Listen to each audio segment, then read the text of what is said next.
คิดทบทวนเรื่องราวนั้น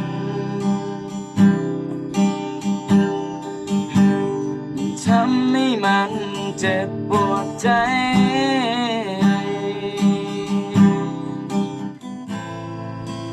ก็ไม่รู้จะทำยังไง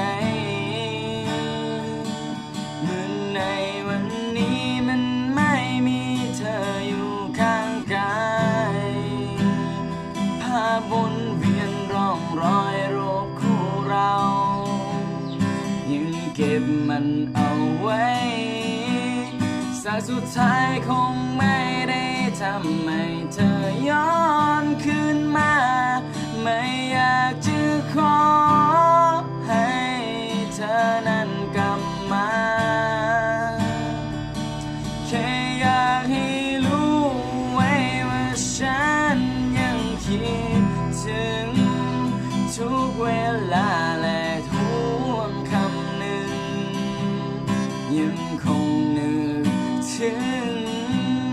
ตรงนั้นและฝันของเราอยู่เสมอไม่อยากจะขอให้เธอมาบอกลาแค่อยากรู้ว่าเธออยู่ตรงนั้นเป็นอย่างไรเธอคงมีสุขกายและใจลืมคนอย่างฉันแล้วใช่ไหมอย่างนี้ก็ขอให้เธอโช